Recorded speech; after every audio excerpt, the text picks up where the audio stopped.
Ever thought about it? That all our lives are like a long journey, a marathon, where victory isn't for the fastest runner, but for the one who, after falling, gets back up again. We often think that success is meant for a select few, those people who are born talented, who have a natural gift. We look at them and think, wow, they're naturally gifted. And thinking this, we imprison our dreams, our efforts, behind a small wall, a wall named talent. But is talent really everything?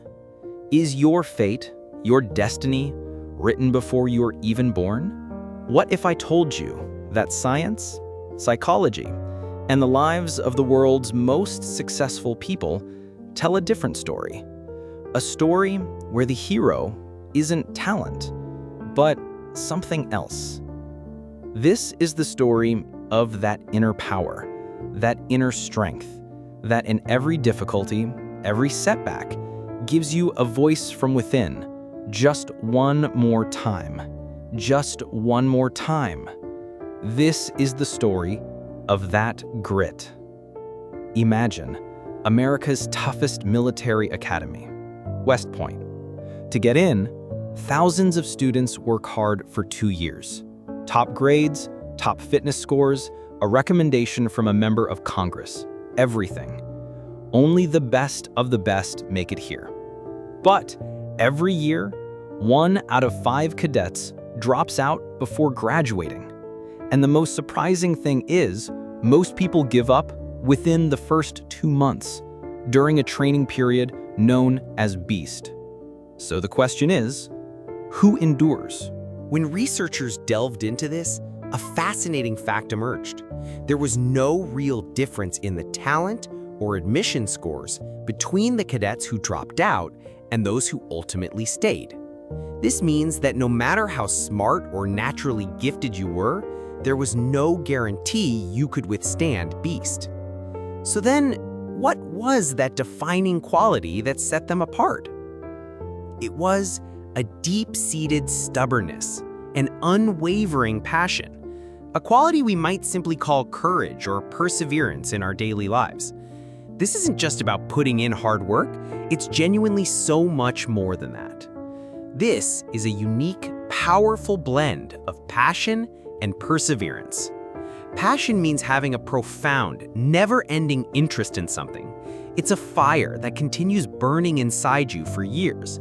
This isn't the flashy, momentary kind of passion, like fireworks that sparkle and then vanish.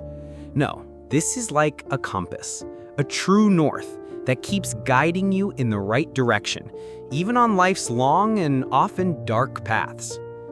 And the second element is perseverance. This means continuously striving. It's about falling down, getting back up, and then keeping on going. This is the inherent quality that tells you you haven't truly lost until you actually walk off the field. Together, these two qualities forge a power that is far more potent than mere talent. The two equations of achievement. Think about it. What's the real relationship between talent and effort? We often assume that talent alone leads directly to achievement and success. But there are two fundamental equations that completely transform this perspective. The first equation is talent plus effort equals skill. Your talent simply determines how quickly you can develop a skill when you dedicate your effort to it. But the story doesn't end there. The second equation is skill times effort equals achievement.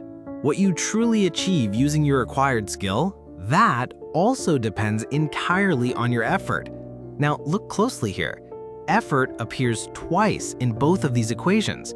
Effort transforms raw talent into tangible skill, and then that same effort takes skill and turns it into real-world achievement. This means effort is twice as important as talent. Think about that. Effort counts twice. Consider a famous writer like John Irving. Many movies have been made from his incredible books, but he'll tell you that in school, he used to pull a C grade in English. He dealt with dyslexia, so reading and writing weren't natural for him at all. His teachers, sadly, often thought he was lazy or stupid. But Irving, he just didn't quit. He recounts, "I knew that if my classmates could read an assignment in an hour, it would take me 2 or 3 hours. If I couldn't spell easily, I would make a list of words I repeatedly misspelled." This powerful habit of just relentlessly trying again and again, that became his greatest strength. He states, by doing something repeatedly, that thing which was never natural eventually becomes second nature. His entire life stands as proof that where you kick off your journey doesn't matter nearly as much. What truly matters is whether you commit to seeing that journey through to the very end. So, how do we ignite this inner strength, this grit deep within ourselves? Is it something you're just born with, or can it actually be learned? Science tells us this, that grit, this powerful drive, can be developed, it can be cultivated, and it's built on 4 core components. These are 4 essential psychological assets, and they develop progressively in a specific order over time. First up is interest. The beginning of true passion starts with a genuine curiosity in something. We often mistakenly believe that passion will just hit us one day, like some sudden epiphany. Like in a movie scene. One single moment and suddenly you found your life's purpose. But the reality, that's just not how it works. Even the world's most incredible achievers, they were often uncertain when they started out. They explored many different things, and slowly, step by step, they discovered their true path. Their interest, it grew over time. They carefully nurtured it. So if you're still searching for that spark, please don't worry. You are absolutely not alone. Just ask yourself some simple, honest questions. What do I genuinely love to think about? Where does my attention naturally drift? What truly matters most to me? And then start to experiment. Take small steps. Try out new things. In the beginning, the goal is just to have fun. Be playful. Don't put too much pressure on yourself. Think of it like a tiny seedling. It needs time. It needs the right environment. Only then can it grow into a strong, mature tree. Your interest is exactly the same. Give it that time. Give it a real chance to blossom. When your interest starts to deepen, then comes the second step, practice. But this isn't normal practice. This is deliberate practice. What is this? Most of us, when we become decent at something, our growth stops. We reach a plateau. We keep doing the same work for years, but don't get better. But those who advance in their field always try to step outside their comfort zone. They practice things that are difficult for them. Deliberate practice has 4 steps. First, setting a very specific stretch goal. You focus on a small part of your overall performance where you are weak. Second, complete concentration and effort. Your attention shouldn't wander. Third, immediate and informative feedback. You should immediately know what you did wrong and how you can fix it. And fourth, repetition with reflection and refinement. You try to correct that mistake repeatedly, each time a little differently. This practice isn't easy. It's exhausting. It's not enjoyable in that moment. It's not like a flow state where everything feels effortless. It demands your 100%. But this is the practice that turns you from average to expert. The world's best athletes, musicians, artists, all do this. They work for hours every day on their weaknesses. They learn to endure that pain because they know that this very pain will make them better tomorrow. After interest and practice comes the third and perhaps deepest element, purpose. What keeps passion alive is the feeling that your work matters, that your work isn't just for you, but is also important for others. This purpose takes your work to a different level. It gives you courage in those difficult moments when your interest might be waning or practice feels very hard. You might have heard the story of 3 bricklayers. A man goes up to them and asks, "What are you doing?" The first one says, "I'm laying bricks." For him, it's just a job. The second one says, I'm building a church. For him, it's a career. The third one says, I'm building God's house. For him, it's a calling, a purpose. All three are doing the same work, but in their perspective, there's a world of difference. Whatever your work, you can find a purpose in it. You can think about how your work connects to something bigger than yourself, what positive contribution it's making to the world. When you find this purpose, your courage, your grit, increases many times over. You don't just work for yourself, you become part of a larger vision. And finally, the fourth psychological asset is hope. But this isn't the kind of hope that just thinks everything will be fine tomorrow. No, this is a different kind of hope. It's based on the belief that our own efforts can make our future better. It's based on the belief that we are not victims of circumstances. We can change our circumstances. This is what we call a growth mindset. Psychologist Carol Dweck has done extensive research on this, and she explains that we essentially operate with two types of mindsets. One is a fixed mindset.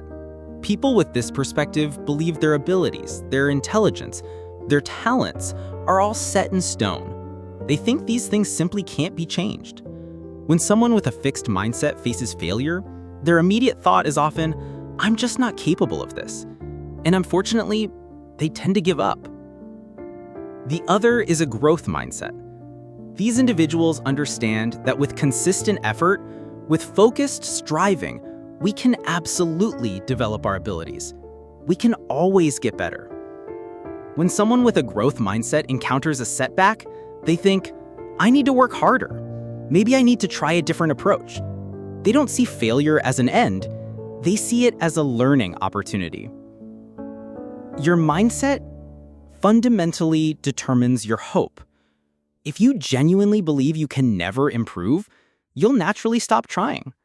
But if you hold on to the conviction that you can learn, that you can grow, then you will face every challenge head on.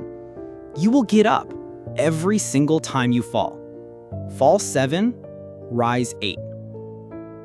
This deep-seated hope is truly the essence of grit. So these are the 4 pillars: interest, practice, purpose, and hope.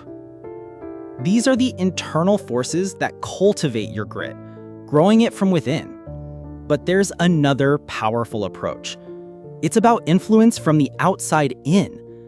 The culture we're immersed in, the people we spend our time with, has a profound impact on us. If you're surrounded by individuals who are always pushing forward, who refuse to give up, then you too will slowly but surely start to embody those same qualities. This is what's known as a culture of grit. This culture can exist within your family, among your friends. It can certainly be found in your workplace.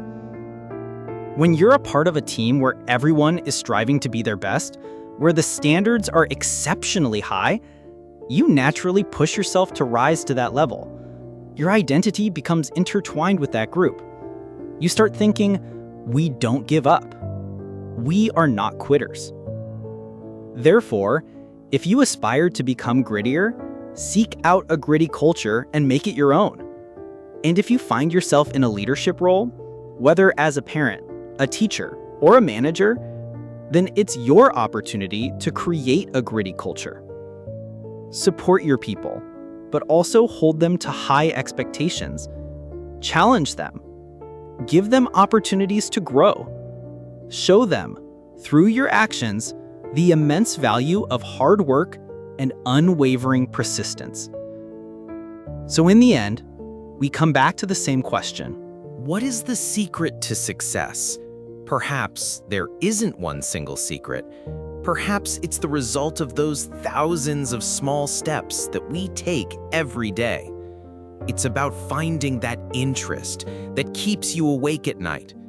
It's in that deliberate practice that you do every day, even enduring pain. It's about finding that purpose that gives meaning to your life. And it's in that hope that after every defeat tells you just one more time, Life is a marathon, and in this marathon, you don't have to compete with anyone else, only with yourself. You have to be better than your yesterday. Talent can be a spark, a flicker, but grit is the fire that turns that spark into a torch. And this fire is within you. You just need to keep it burning.